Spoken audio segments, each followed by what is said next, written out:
안녕하세요. 다양한 문화 콘텐츠를 먹기 좋게 요리해주는 북렌즈 문화 레스토랑입니다. 네, 오랜만에 뵙는데요. 이번은 웹툰 데이빗으로 여러분을 찾아뵙도록 하겠습니다. 네, 저는 몸에 좋은 몸장이고요.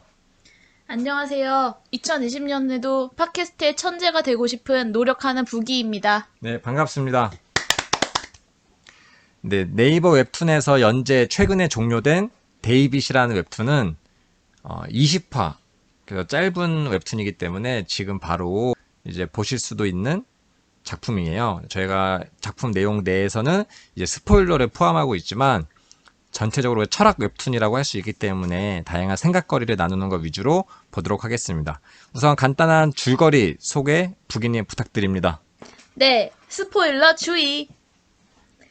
어느 시골 농장에 작은 돼지가 태어났는데요. 돼지의 이름은 데이빗입니다. 근데 놀라운 점은 데이빗이 말을 한다는 거였어요. 이제 말하는 데이빗은 그때 태어난 농장 아들인 조지와 형제처럼 자랍니다. 몇 년 후에 조지는 이제 시골에서 벗어나기 위해 말하는 돼지인 데이빗을 이용해서 함께 서커스단이 되어 대도시인 빅요크로 갑니다. 데이빗은 빅요크에서 공연을 성공을 해요. 그리고 조지는 데이빗의 매니저로 일을 하게 됩니다. 그런데 이제 이후에 데이빗은 인권운동가인 캐서린을 만나게 됩니다. 캐서린을 만난 데이빗은 캐서린에게서 데이빗은 인간이 아니다 파와 데이빗이 인간이다 파, 이 두 가지 파가 나뉘어져서 싸우고 있다는 걸 알게 됩니다. 이 외에도 데이빗을 정치적으로 이용하려는 국회의원, 데이빗을 반대하는 토마스 목사 등을 만나게 되는데요. 이런 과정에서 자신을 처음으로 데이빗 씨라고 불러준 캐서린에게 사랑을 느끼기도 합니다. 그러나 데이빗은 결국 캐서린이 자신을 받아들여주지 않자 빅요크를 떠나고 도축업자와의 대화로 이제 열린 결말로 마무리됩니다. 네, 줄거리 요약해 주신 거 잘 들었어요. 간단히 정리해 보면 우선 돼지 이름은 데이빗. 그리고 어려서 돼지 데이빗을 키운 조지. 네, 맞아요. 그쵸. 그래서 조지와 데이빗의 이야기로 시작을 하다가 이제 대도시로 오면서 이제 캐서린과 다른 사람들을 만나면서 이야기가 벌어지는 거죠. 네. 그래서 이 작품은 스토리가 막 엄청 다이나믹하고 이러지는 않은데 인간성에 대한 그런 생각을 많이 던져주는 웹툰이라고 할 수 있어요. 그래서 되게 웹툰 오프닝부터 굉장합니다. 웹툰 딱 처음 시작할 때부터 사람은 무엇으로 정의하는가. 제가 이거 제목인 줄 알았어요. 그러니까 그래서 제가 몸장님께 제목이 이게 아니냐. 이랬다가 나중에 데이빗이라고 놀림받았는데요. 저는 그쵸. 그 대사를 제가 기억이 남아서 그런지 그게 제목이라고 착각을 했습니다. 완전 인상 깊은 오프닝이에요. 사람은 무엇으로 정의하는가? 이 물음에서 이야기는 시작됩니다. 라고 아예 이렇게 정의를 하면서 철학적인 논제를 던져주면서 시작을 하죠. 우리가 톨스토이의 책 사람은 무엇으로 사는가 이런 네. 작품이 있어요. 그래서 이 작품이랑 약간 던져준 질문에서 같은 뉘앙스를 갖기도 하는데 인물에 대해서 살펴보도록 하겠습니다. 인물 소개도 이어서 부탁드릴게요. 네. 먼저 주인공인 데이빗이죠. 데이빗은 외관은 돼지로 태어났으나 사람의 지능을 가졌고 생각을 할 수 있습니다. 그래서 자신을 사람과 동등한 존재로 생각을 해요. 어쩔 때 보면 조지보다 더 책임감 있고 멋있는 모습을 보여주기도 합니다. 그렇죠. 그리고 조지는 데이빗과 형제처럼 자란 사이입니다. 노력은 좀 부족하는 허영심이 강하고 데이빗을 이용을 하지만 그래도 마지막에 데이빗을 좋아하고 안전하게 이렇게 피신해 주려고 하는 인물이에요. 맞아요. 그 처음에 보면 오히려 데이빗이 굉장히 성숙한 모습 그리고 조지가 뭐 애긴 애죠. 어렸을 때부터니까 어렸을 때부터 짓궂고 되게 얕고 얄미운 듯한 모습을 보여주고 이후에 성인이 돼서도 오히려 조지가 더 아동과 같은 그런 그림으로 변신하는 그런 씬 이런 것들을 만들고 오히려 같이 마주보는 면에서도 데이빗이 더 이제 성숙하고 덩치도 크고 더 사람 같은 느낌의 더 성숙한 느낌의 이런 장면 구조 연출을 하기도 해요. 그만큼 둘의 구조 우정이 계속 이어지는 모습이 흥미롭고요. 왜냐면 데이빗이 책을 많이 읽었기 때문입니다. 맞아요. 데이빗은 책 읽고 생각하고 그냥 딱히 밖에 나가면 안 되는 상황이었으니까 네. 네. 그 다른 인물 또 누구 있죠? 네, 그리고 뭐 많은 인물이 있지만 대표적인 인물 한 명만 더 소개를 하자면 캐서린이 있습니다. 캐서린은 이제 인권단체 대표인데요. 이제 여잔데 데이빗을 처음으로 누구씨라고 불러준 사람입니다. 그래서 데이빗을 인간으로 존중하지만 데이빗을 뭐 받아들이지는 못해요. 그리고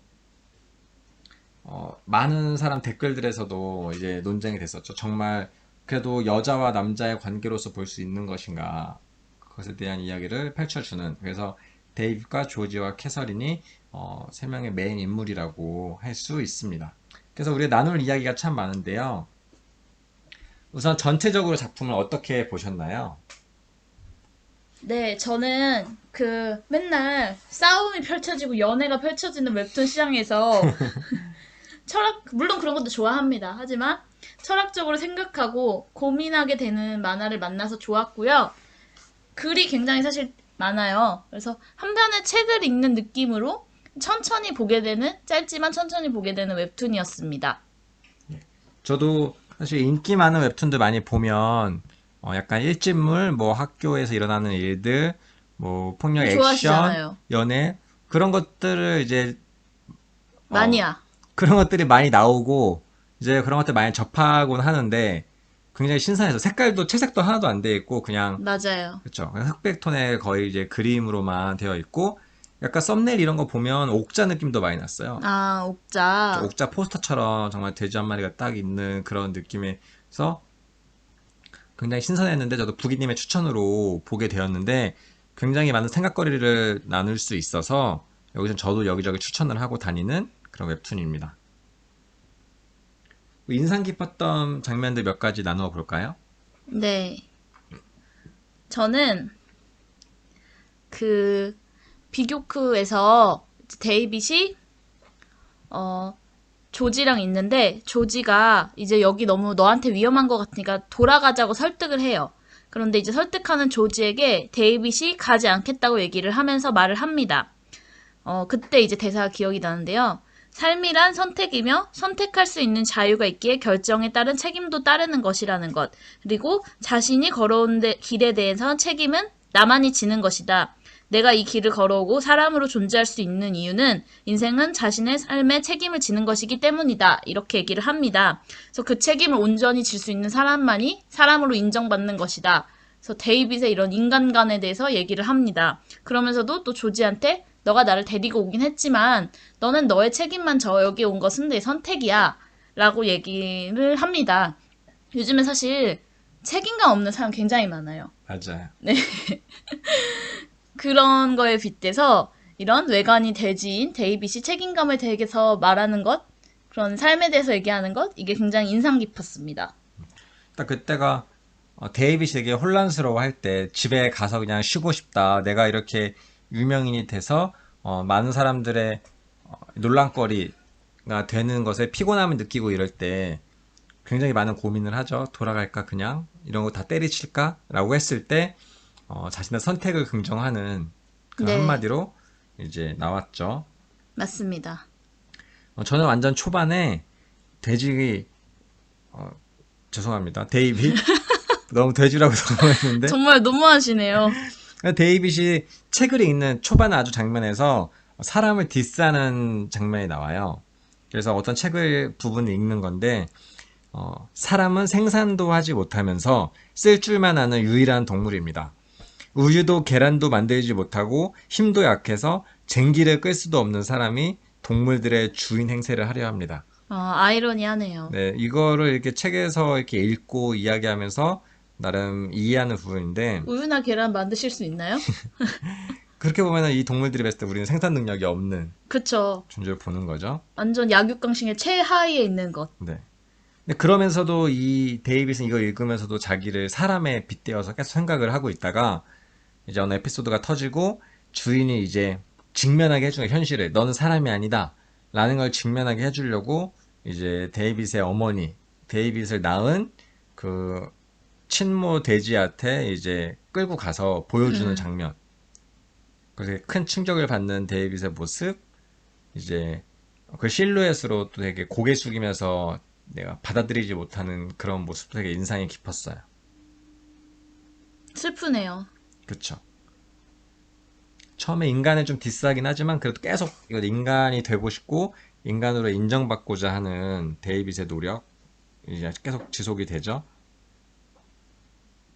또 또 있나요? 이후에도 이 데이빗의 인간으로 보느냐 해서 관련된 많은 토론거리들 우선 그걸 반대하는 이런 뭐 보수적인 목사의 말과 그리고 그걸 바탕으로 한 수많은 미디어에서 벌어진 다른 토론들 이런 걸 다루는 게 되게 흥미로웠어요. 그래서 데이빗이 대체 누가 나를 심판한다는 겁니까? 나를 심판할 권리, 나를 사람이 아니라 모욕할 권리도 누구에게도 없다. 라고 하니까 이 목사는 뭐 감히 신을 모욕하는 것이냐, 너한테 엄벌이 떨어진다. 이렇게 협박하기도 하고요. 근데 데이빗도 신이 만든 걸 수도 있는데. 그쵸. 이 목사의 논리에 따르면요. 신이 그쵸. 있다고 생각했을 때. 여기서는 찬반 토론을 이렇게 열심히 하고, 그리고 굉장히 아이러니하게 데이빗이 인기가 많아지고 자기의 목소리를 내면서 굉장히 인간적인 면모, 또 똑부러지게 생각도 자기 스스로 하면서 막 이렇게 사람들의 인정을 받는데 스스로 자기가 사람이 아님 사람과 다름을 느끼는 장면들이 중간중간 있어요. 근데 그걸 상징하는 것 중에 손이 많이 나와요. 음, 그래서 사람의 손가락 5개, 돼지는 이제 손가락 발굽 같은 거 2개만 있고 이런 거 장면들을 계속 그 만화니까 차이점을 웹툰이니까 네, 보여주는군요. 그림으로 이제 보여주는데 굉장히 자기가 막 사랑스러운 상상을 하거나 뭐 이런 장면에서도 딱 손에 보여주면서 잘 놀라는 거, 손이 다르네? 그 손 잡으려고 보고 뭐 이제 그 사랑하는 여성과의 손을 비교했을 때도 손이 다르네? 이런 식의 뉘앙스를 계속 던져주는 거. 너무 슬프네요. 그렇죠. 음, 그래서 우리가 과거부터 해서 우리가 짐승과 다른 점이 뭐야? 그럼 인간은 뭐 도구를 활용한다. 이런 얘기 많이 하잖아요. 네. 우리는 뭐 직립보행을 해서 손을 자유롭게 쓸 수 있어서 발달했다. 뭐 이런 것들을 배우면서 했었는데 시각적인 효과, 뭐 가장 기본적인 그런 차이점을 보여주는 부분이라서 이것도 좀 인상이 깊었습니다. 더, 사실 뭐 인상 깊은 장면이라고 하면 더 이걸 충격적으로 보여주는 장면이 나오죠. 그 언론에서 데이빗에게 발정제를 먹이고 그런 맞아요. 장면이 나옵니다. 그때 사실 데이빗이 인간이랑 매우 다르다. 이런 거를 좀 충격적인 효과로 보여주는 장면이 있는데요. 뭐 이후의 결말로도 이어지긴 하지만 사실 저는 그 장면도 굉장히 충격적이었어요. 인간은 되게 이성이 있고 이런 짐승 동물은 자기 본능에만 충실하기 때문에 그 절제하지 못한다. 이런 것들을 계속 보여주려고 그런 사건들을 벌이고 하는데 나름 데이비스는 잘 참긴 참죠. 네, 잘 네. 참아냅니다. 그럼에도 불구하고 수많은 사람들이 자신의 편으로 돌아왔을 때 자신이 사랑하는 한 여성 캐서린만은 이제 결국 등을 돌리고 말아요. 네. 네. 그러면서 데이빗은 정말 안타깝게 많은 사람들 특히 법적으로 데이빗을 사람으로 인정해 주려고 하는 순간에 오히려 자신은 숨어버리죠. 너무 근데 슬픈 결말이었어요. 이제 그나마 이 데이빗이라는 존재를 사람처럼 인정해 주는 게 눈이 먼 도축업자. 음, 눈이 멀어서 보이지 않으니까 목소리만으로 대화가 가능하고 이분은 정말 선생님이라고 데이빗을 존칭까지 하면서 사람을 해치고 싶지 음. 않다라는 말로 하면서 마지막에 데이빗의 존재를 인정해주죠. 또 이렇게 아이러니한 모습이죠. 도축업자인데 사람 해치고 싶지 않다. 그쵸. 그렇게 얘기를 하고, 굉장히 좀 깔끔하면서 인상 깊은 마무리라고 생각을 했어요. 그래서 이걸 통해서 우리가 대화를 나눠보면 부기님은 이런 데이빗을 사람으로 인정하시겠나요? 그 질문에 대해서 생각을 해보면서 제가, 생각을 안 할 수가 없죠. 계속 우리 독자들에게 던져주는 네, 부분들 많이 있어서. 인간이라는 걸 검색을 해봤어요. 어떻게 정의하고 있냐. 이렇게 나와 있습니다. 인간은 동물의 일원이지만 다른 동물에서 볼 수 없는 고도의 지능을 소유한다. 사실 외적인 모습이나 이런 게 안 나와 있거든요. 따르면 데이빗은 인간이에요. 하지만 저는 그런 생각을 해요. 그렇다고 요즘에 많이 나오는 AI나 이런 건 굉장히 많은 고도의 지능을 가지고 있거든요. 그런 것들 다 인간이라고 볼 수는 없다고 생각을 했어요. 근데 제가 데이빗을 저는 사람이라고 생각을 합니다. 왜 사람이라고 생각을 하냐면 지능이 아니고 인식을 한다는 거에서 사람이라고 생각을 해요. 단순히 이제 똑똑한 그런 지능, 고도에 발달된 지능뿐만이 아니라 사랑을 느끼고 우정을 느끼고 감정을 표현하고 이제 선택할 수 있고 이런 인지적 능력이 있다는 게 사람으로서의 구분할 수 있는 그런 게 아닐까라고 저는 생각을 해서 데이빗도 사람이다라고 생각을 했습니다. 음, 중간에 재밌는 얘기 해주셨는데, 그럼 인공지능, 로봇 이런 존재들이 인식을 한다면, 인식까지 할 수 있다면. 음, 어려운 문제인 것 같아요.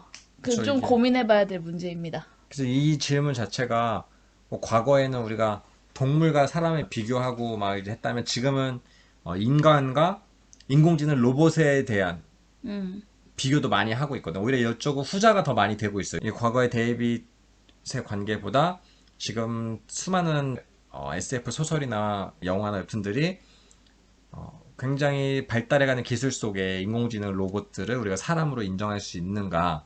바이센테니얼 맨 대표적으로 네. 수많은 감정을 가진 로봇들 뭐 이런 것들에 대한 이야기가 나오는데 같은 맥락에서 고민을 할 수 있을 것 같아요. 저 같은 경우는 이제 우리 사람이 누릴 수 있는 건 같이 누릴 수 있다 인간이다? 주의거든요. 시민권을 가진 데이빗, 그게 무슨 인간 말이에요? 같은 돼지. 돼지란 말이잖아요. 내 친구처럼 지내고 학교도 가고 뭐 다 할 수 있는데 인간이랑 다르긴 다르니까 다르면서 인간으로 시민권을 누릴 수 있다. 왜 인간이랑 어떤 부분이 다르다고 생각해요? 몸도 다르고 뭐 수명도 다르고 이것저것 다르니까 사실 저는 그 부분을 얘기하는데 사실 데이빗이 다른 건 외관적으로 다른 모습이거든요. 근데 우리가 뭐 비하하는 발언이 아니고 어떻게 보면 장애인도 있을 수 있고 오체 불만족이신 분도 있을 수 있고 조금씩 요즘엔 다 다른 사람이 있단 말이에요. 물론 돼지는 완전 좀 외형이 다르긴 하지만 그래서 그걸 외형적인 걸로만 받아들일 수는 없는 게 되게 많은 것 같아요. 이 시민권은 주되 사람은 아니다. 그냥 데이빗 자체로 인정해주고 싶은 마음이 있습니다. 그래서 많은 댓글 중에서 인상 깊었던 게 아니 데이빗은 그냥 데이빗으로 만족하지 왜 자꾸 사람이 되고 싶어 하냐. 그럼 오히려 다른 사람들이 반발을 느끼는 사람도 있더라고. 사람으로 받아들여주세요, 인정해주세요라고 막 외칠수록 오히려 그것에 반감을 갖는 사람도 있는데 뭐 성소수자도 마찬가지고 여러 가지 말씀하신 장애인도 마찬가지고 다양한 뭐 인종 갈등도 마찬가지고 여러 가지들에 대한 이 벽이 많이 허물어지고 있잖아요. 그렇죠. 그럼에도 불구하고 아직 벽이 존재하기도 하고 그런 면에서 저는 넓게 장기적으로 봤을 때 인정하는 쪽으로 말씀을 드리긴 합니다. 넓게 인정할 수 있지만 아직은 사람은 아니다. 저 사람이 될 필요도 없고 음, 또 데이빗이 또 자식을 낳고 데이빗 같은 친구들이 또 공부를 하면 또 똑똑한 돼지들이 나올 수 있고 똑똑한 말들도 나올 수 있고 뭐 이렇게 하면 똑똑한 돼지라는 말 데이빗을 굉장히 신뢰해요. 그러니까 데이빗을 싫어할지 모르지만 만약에 데이빗이 인간의 인정을 받고 나서 똑똑한 말이 나왔어요. 막 말을 잘하는 말. 네. 그러면 또 데이빗이 반대할 수도 있단 말이에요. 데이빗 족이다, 데이빗은. 그쵸. 데이빗 입장에서는 돼지끼리는 인정해도 약간 동물농장도 보면 돼지가 또 우월하게 똑똑하게 생각을 하는데 그런 식으로 급이 나뉠 수 있다. 그래서 저는 사람으로서의 권리 이런 건 다 이제 인정을 해주지만 굳이 사랑의 필요가 있냐. 그래서 그 내용 속에도 결국 사람이란 무엇이냐.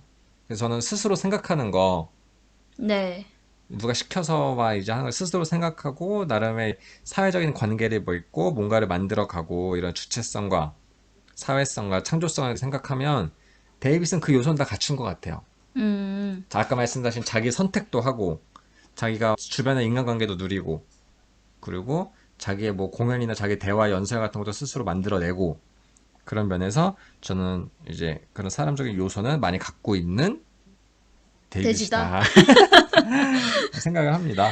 어, 그런 요소가 있는데 어쨌든 인간으로 정의하기는 어렵다. 만약에 민증을 달라 그러면 민증을 줄 수도 있어요.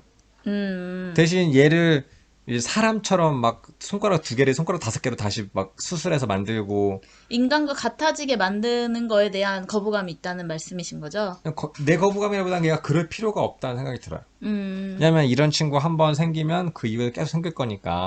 그치. 인간이라고 정의를 해버리면 또 그거랑 같게 만들려고, 같은 점을 찾으려고 노력할 테니까. 그렇죠. 괜히 애써서 두 발로 걸으려고 막 노력하고 막 손가락 쪼개고 꼭 이제 포크로 먹으려고 그러고 이럴 필요는 딱히 없다. 음, 대신 사회도 그거를 인정해줘야 된다. 네, 차별하지 않는 분위기가 되고 이 사람 데이비 자체로 존재할 수 있으면 좋겠다는 생각을 해봅니다. 네. 그 이어서 우리가 문화 레스토랑답게 이 작품을 음식에 비유한다면 음식에 비유할 수 있을까? 뭔가 이번은 조금 이제 돼지라서 조금 예민한 부분이 있을 수 있지만 그럼에도 불구하고 우리가 비유적인 거니까 비유해 주시겠나요? 저는 네. 모 브랜드에 네. 하지만 이것은 모 브랜드를 광고하는 것이 아닙니다. 광고가 들어왔으면 좋겠지만 라이스 버거. 음. 왜냐면 이것은 밥인가요? 햄버거인가요? 헷갈리죠? 근데 라이스 버거가 다시 한번 L사에서 나왔었는데 조금 잘 되진 않은 것 같아요. 예전에 한참 인기가 있었는데 근데 그게 불고기 백반을 먹는 거랑 햄버거를 먹는 건지 좀 헷갈리잖아요? 맞아요. 약간 좀 그런 제품이라고 생각을 해서 데이빗이 인간인가 돼지인가 이런 헷갈리는 측면에서 라이스 버거를 생각했습니다. 굉장히 그런 정체성 면에서 해주셨는데 저도 비슷한 맥락인 것 같아요. 제가 얼마 전에 교재를 만들다가 그런 고민을 하게 됩니다. 분류해서 어휘를 익히는데 과일이라는 단어를 배울 때 얘를 막 들잖아요. 과일이요? 네. 과일 하면 떠올리는 것들이 뭐가 있나요? 수박, 그치, 이렇게 얘기하죠. 수박, 딸기 사과. 이런 거 하죠. 사과, 뭐 바나나. 근데 수박은 과일이냐 채소냐 논쟁이 계속 일어나고 있어요. 아 그래요? 수박이요? 네. 아 수박, 토마토, 딸기. 토마토. 이거는 세계는 누구는 야채류, 뭐 채소류 쪽으로 분류하고 누구는 과일로 분류하고 이래요. 네. 그렇기 때문에 수박 과일 화채에 들어가잖아요. 근데 우리는 그렇게 편하게 인식을 하는데 이게 과거에도 만약에 과일이 채소랑 세금 부과가 다르다. 네. 뭐 이런 일들이 있었을 때 막 법정까지 가고 이랬어요. 이걸 과일로 봐야 되느냐, 이걸 채소로 봐야 되는 것이냐, 이럴 때. 생활 속의 어휘와 이게 정말 과학적인 분류 어휘가 달라지는 부분들이 있어요. 몰랐네요, 이거는. 그쵸. 그래서 저는 이제 논쟁 같은 그런 부분들이 있는 과일, 채소 같은 것들 생각이 났어요. 아, 굉장히 맛 대 맛. 네. 곁들여서 같이 먹으면 좋을 음식. 네. 그래서 같이 보면 좋을 작품을 이제 하나씩 소개해보면서 마무리 지을까요? 네. 저는 생각하셨을 수 있는데 동물농장. 와우. 조지 오웰의. 왜냐면 돼지가 많이 그냥- 나오고요. 그냥 그 돼지로 말뚝을 받겠다 이거군요. 돼지가 많이 나오고 넘어올 수 없다. 돼지들이 싸워요. 음. 인간한테 대응하고 막 싸우고 인간처럼 또 편을 되죠. 가르고 네, 인간처럼 마지막에는. 되고 그래서 뭐 좀 다를 수도 있지만은 정체성에 대해서 고민하지는 않지만은 그런 돼지들이 주인공인 작품, 명작인 작품 동물농장이 아, 생각났습니다. 알겠습니다. 저는 우선 영화로는 네. 바이센테니얼맨과 네, 이제 아까 얘기한 거네요. AI가 그런 이제 인공지능 로봇들의 정체성에 관한 거 면에서 이제 인상이 깊었고 그리고 문학 작품으로는 나를 보내지 마 라는 작품이 있어요. 네네. 거기도 약간 복제 인간을 다루거든요. 클론. 그래서 인간의 장기 이식을 위해서 복제하는 그런 존재로서의 클론들이 있는데 클론들도 나름 감정을 갖고 살아가요. AI는 인간인가요? AI도 이제 주체성, 사회성, 창조성이 있다면 저는 인간의 범주에 넣을 수 있다고 보는 또 열린 AI 족으로 분류하실 건가요? 그쵸. 그런 주의자인데 근데 그렇게까지 생각을 하는데 이제 그런 생각이 또 위험하다고 질문을 던져주는 웹툰이 있어요. 나이트런이라고 아, 네. 그냥 일꾼으로서 그냥 메인 인간이 있으면 메인 인간은 아니지만 약간 하층민으로서 우리가 이제 클론부터 해서 새로운 종족을 만들어서 이제 활용하고 있었는데 시간이 지나면서 그 종족들이 더 힘이 세지고 오히려 원래 그들을 만들게 한 인간 지구인들을 이제 억압하는 그런 내용. 그래서 사람들이 뭘 두려워하는지 뭔가 알 것 같은 생각도 있는 거예요. 그러니까 밀어내기 당할 수도 있다는 거죠. 그 사람들의 존재를 다 인정해주고 했다 보면 데이빗이 나보다 힘도 센데 나보다 똑똑한데 뭐 인공지능 로봇 세계에 우리가 맨날 밀리고 점령당하는 디스토피아는 자주 나오잖아요. 맞아요. 그런 우리 인류의 불안감도 이해는 가는 그러면서 되게 나이트런과 같은 웹툰 디스토피아적인 그런 웹툰도 이제 같이 보시면 많은 생각거리 던질 수 있다. 옛날에는 계급이라는 게 있었잖아요. 네. 양반, 노비, 뭐 그리고 옳지 않지만 흑인, 백인에 대한 차별도 있었고 노예가 있었고 근데 사실 지금 다 평등한 인간이라는 거를 이렇게 하는 것도 투쟁을 통해서 이렇게 된 거란 말이에요. 지금은 이제 자본이 계급이 됐죠. 그렇죠. 네. 하지만 우리가 인지적으로는 다 동등한 인간이라는 걸 알고 있듯이 앞으로 이런 많은 족이 생기지 않을까요? 이런 싸움을 통해서. 그러니까 자본이 계급이 되면은 이 데이빗은 데이빗이 돈이 많으면 완전 상층이에요. 이미 지금 말하는 돼지로 서커스부터 해가지고 많은 돈을 인기 스타가 됐기 때문에 광고도 많이 나오고 했기 요즘엔 때문에 인싸들이 또 권력입니다. 그러니까요. 좋아요 수가 권력이죠. 좋아요와 팔로우 영향력이 권력이 영향력이 어마어마한 거죠. 그리고 뭐 투자로 돈을 번다고 했을 때도 AI 같은 것들이 똑똑하기 때문에 더 돈을 많이 벌 수도 있어요. 그럼 우리가 이런 것도 다 고려를 해야 되긴 합니다. 네. 그리고 네. 저는 하나 더 같이 보는 작품은 개는 훌륭하다. 예능이죠. 네, TV 프로그램인데 왜 이 얘기를 했냐면 이게 좀 뜬금없어 보이지만 되게 감정이 있다. 사실 그걸 봐도 우리가 다 알 순 없지만 그 주인이 막 개의 감정을 몰라서 강영욱 씨한테 물어보고 막 한단 말이에요. 동물들도 동물들 나름의 감정이 있고 커뮤니케이션이 있는데 그걸 인간이 오해해서 어떻게 잘 양육하지 못하고 서로 이제 싸움이 일어나기도 하고 이런데 이런 것들을 보면 다 나름의 우리가 이해하지 못하는 감정과 세계가 있지 않을까 이런 생각이 들어 추천을 하게 됐습니다. 그렇죠. 개는 훌륭하다가 돼지는 훌륭하다, 동물은 훌륭하다 이렇게 이어질 수 있는 거죠. 네. 네. 이렇게 해서 오늘 웹툰 데이빗을 다룬 문화 레스토랑으로 마치도록 하겠습니다. 감사합니다. 감사합니다.